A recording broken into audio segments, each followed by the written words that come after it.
했었어요. 한 달 전에. 그게 지금 뭐 10억까지 나갔고 10억 5천 뭐 11억 이렇게 전세가 나와요. 한 달 만에 뭐 2억 가까이 뛴 거네요. 2년치 다 올려야죠. 새 임대차법 시행 3달, 전세난이 심상치 않습니다. 매물은 씨가 말랐고 값은 나날이 치솟고 있습니다.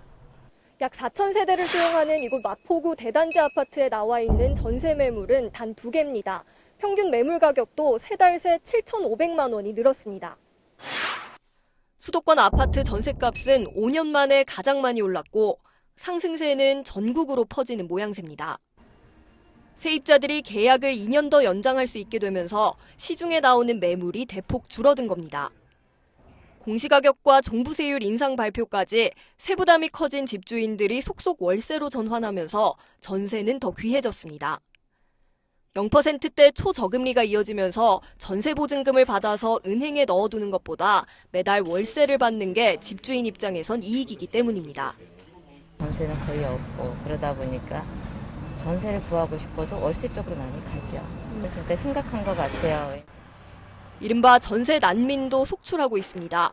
집주인은 직접 거주하겠다며 집을 비워달라는데 따로 소유한 집이 있어도 들어갈 수가 없습니다. 원래 저희 집으로 들어가려고 하니까 거기에 살고 있는 세입자를 또 쫓아내야 되는 상황이더라고요. 근데 그분들도 24평을 구하려고 하니 2년 전기에서 뭐 3억 이상 오른 상태고. 경제수장인 부총리도 최근에야 이런 전세 난민 신세에서 벗어난 상황. 이 뭐 전셋집 구하거나 아니면 의향집 이렇게 매각하는 거 진전이 있었어요? 예, 뭐 잘 마무리되어 가고 있다는 말씀을 드리고. 그나마 숨통을 틔워줄 신규 입주 물량마저 계속 줄고 있어서 전세난 장기화까지 우려됩니다. 서울의 경우 내년 입주 물량이 반토막 날 걸로 전망됩니다. 가을 이사철, 최악의 전세난에 세입자들의 시름은 깊어지고 있습니다. 연합뉴스TV 정다희입니다. 문재인 대통령은 국회 시정연설에서 전세시장 안정화를 강조했습니다. 임대차 3법을 조기에 안착시키고 질 좋은 중형 공공임대아파트를 공급하여 전세시장을 기필코 안정시키겠습니다. 부동산 시장 상황에 대한 여권 고민과 돌파 의지가 함께 묻어난 대목입니다. 그러나 수도권 아파트 전셋값이 계속해서 뛰고 매매값도 중저가를 중심으로 오름세가 이어지고 있습니다. 더불어민주당은 추가 대책을 고심하고 있습니다. 지금 그것을 위해서 굉장히 긴박한 협의를 날마다 계속하고 있다. 민주당은 부동산 TF 미래주거 추진단 활동을 오는 5일부터 시작합니다. 각계 전문가가 참여한다지만 단기간 뾰족한 대책을 내놓을지는 미지수입니다. 주택 주거 정책의 패러다임을 바꾸고 필요한 제도 개선을 논의할 것입니다. 내년 4월 보궐선거가 다가오며 민주당 고민은 더욱 깊어지고 있습니다. 특히 대선 가늠자가 될 서울시장 선거에 수도권 집값 상승과 전세난이 악재가 될 것이란 우려도 팽배합니다.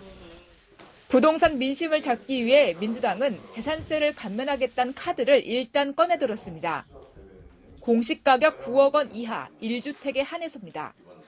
하지만 청와대와 정부가 9억 원 기준의 난색을 표하고 당내 의견도 통일이 안 돼 더욱 꼬이는 모습입니다. 부동산 대책은 대권 경쟁 의제로까지 커지고 있습니다. 이낙연 대표는 부동산 정책에 대한 반성에서 새로운 접근을 시작해야 한다고 했지만 이재명 경기도지사는 이 대표의 이러한 인식에 동의하지 않는다며 차별화에 나섰습니다. 저는 약간 의견이 좀 다릅니다. 아, 그렇습니까? 네. 현 정부의 정책이 옳은 방향으로 가고 있다. 저는 방향이 옳은데 좀 더 강화하고 오히려 네, 강화하고 알겠습니다. 내실 있게 해야 되는데. 제1야당 국민의힘은 부동산 정책의 종합적 수정을 촉구하고 있습니다. 잘못된 점은 솔직하게 국민에게 잘못된 것을 시인을 하고 다시 한번 이 부동산 정책에 종합적인 조정을 갖다가 해주기를 갖다가 당부를 드립니다. 국민의힘은 부동산 관련 법안을 발의하며 임대차 3법의 부작용을 입법으로 고치겠다는 계획입니다. 선거가 다가오면서 부동산 대책은 정책 이상의 승부처가 되어가는 모습입니다. 민심을 잡기 위해 정치권의 고심은 깊어질 전망입니다. 연합뉴스TV 장윤혜입니다. 전세시장 대책을 예고한 정부는 아직은 신중한 분위기입니다. 전세 불안 요인으로 꼽히는 새 임대차법을 원상회복해야 한다는 목소리도 있지만 일단 정책 방향 수정은 없음을 분명히 했습니다. 다만 이는 쓸 수 있는 전세값 안정 카드가 제한적이라는 얘기기도 합니다. 공급이 부족해 나타난 현상에 전세 대출 문턱을 낮춰주는 방안은 실효성을 갖기 힘들고 부동산 규제로 대출이 막혀 있다시피 한 상황에서 전세 수요를 매매로 돌리는 것도 여의치가 않습니다. 그렇다고 전세난을 방치할 수도 없는 상황. 정부의 고심을 보여주는 발언이 지난달 국정감사장에서 나왔습니다. 과거 역대 한 10년 동안 저희가 전세 대책을 다 검토를 해봤습니다. 말씀하신 대로 뾰족하게 단기 대책이 별로 없습니다. 그러나 지금 전세 시장의 불안정성을 좀 도움이 되는 정책이 어떤 게 있는지 저희도 아주 적극적으로 모색하고 있다는. 선택지를 좁히고 좁히다 보니 남은 것은 공급을 늘리는 방법뿐. 정부는 중산층의 전세 수요까지 흡수할 질 좋은 공공임대주택을 늘리는 방안을 검토 중입니다. 택지개발지라든지 또는 공공정비사업지에서 용적률 상향에 따라 절반을 기부 체납하는 부분들을 임대주택으로 활용하는 방법이 될 수 있다고 보여집니다. 다만 임대주택이 실제 공급되기까지는 빨라도 2, 3년이 걸리는 데다 비용 문제도 해결해야 할 과제입니다. 임차인은 임대차에 대한 비용만 지불하고 거기 살다가 나가면 되는데 그에 따른 장기 수선 충당금과 유지 수선 보수비를 서울시 또는 SH공사가 부담을 해요. 그거는 내가 낸 세금이에요. 공급만 뿐만 아니라 유지 관리까지 세금으로 부담해야 되는 이런 상황들의 한계가 있습니다. 한편에서는 가을 이사철이 지나면 지금의 전세난 안정을 찾아갈 것이라는 낙관론도 있습니다. 다만 부동산 시장의 변동성이 커졌다는 점에서는 이견이 없는데 이에 대한 피해 결국 세입자들의 몫이 됐습니다. 연합뉴스TV 이재동입니다.